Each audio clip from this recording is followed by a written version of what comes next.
उसी कड़ी में अररिया जिले में भी विशिष्ट दत्तक ग्रहण संस्थान का आज उद्घाटन मैडम कर कमलों के द्वारा किया गया। इसके लिए केंद्र स्तर पर भी दत्तक ग्रहण संस्थान है, राज्य स्तर पर भी है और प्रत्येक जिले में जिला स्तर पर संस्थान की व्यवस्था की है। तो ये सौभाग्य है हम लोगों का कि हमारे अपने जिले में अररिया जिले में एक दत्तक ग्रहण संस्थान स्थापित हो गया। और आज से इसमें सबसे बड़ी बात यह है कि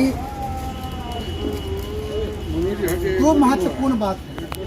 पहली महत्वपूर्ण बात तो यह है कि 0 से लेकर के 6 वर्ष के आयु वर्ग के बच्चे, उनको किसी प्रकार का कोई खतरा न हो। कभी कभी ऐसा भी देखा जाता है कि कारण चाहे जो हो, गरीबी का कारण हो या और कोई भी अन्य कारण हो, छोटे बच्चे, 2 दिन के बच्चे, 1 सप्ताह के बच्चे, 2 महीने के बच्चे झाड़ी में कहीं कहीं फेंके हुए मिलते हैं। कहीं उसको कहीं छोड़ करके चला जाता है, हॉस्पिटल में छोड़ करके उसको चला जाता है। तो वैसी स्थिति में कहीं भी अगर कोई बच्चा मिले तो अब ऐसा भी कहीं कहीं देखा गया है कि उस बच्चे को वो सामाजिक रूप से लोग किसी को दे देते हैं कोई, लेकिन वो कानूनी जुर्म है, उसमें जेल की भी सजा का प्रावधान है। कहीं भी कोई बच्चा मिलता है तो उसको जिला का जो दत्तक ग्रहण संस्थान है उस संस्थान में, उस सेंटर पर उसको दिया जाना है। उसके अलावा किसी को अगर गोद लेना है तो ऐसा नहीं कि कहीं किसी हॉस्पिटल से या किसी से आपसी मर्जी से गोद ले लें। उसके लिए वो इसका बजाबते पोर्टल बना हुआ है। इस पर हम लोग यहाँ पर एक बजाबते सेमिनार भी करवाएंगे, विस्तृत जानकारी भी देंगे। तो उस पोर्टल पर उसका अप्लाई करना होता है और उसका प्रोसेस होता है। दाम्पत्य जीवन कैसा है, एज देखा जाता है उस दंपत्ति का, उसका कुछ फी होता है वो जमा करना होता है।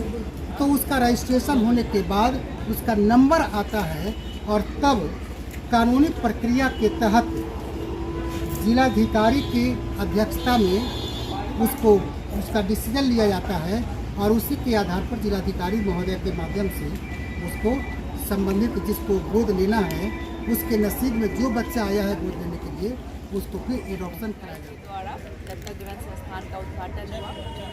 हम इसके लिए बाल संरक्षण इकाई पदाधिकारी को बहुत बहुत धन्यवाद करते हैं।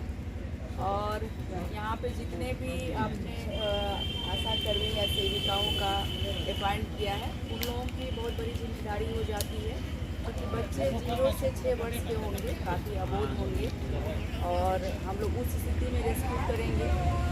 तो इनका केयर होना चाहिए।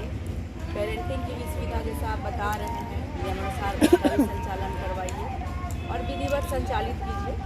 अररिया जिले के पत्रकार बंधु, यहाँ के आम जनता से भी अनुरोध है इस सेंटर के संचालन में अपना सहयोग प्रदान करेंगे और इस तरह की कोई सूचना अगर क्षेत्र से आती है तो वो तुरंत अपने बाल संरक्षण इकाई के जो पदाधिकारी हैं उनको सूचना देंगे, अवगत कराएंगे।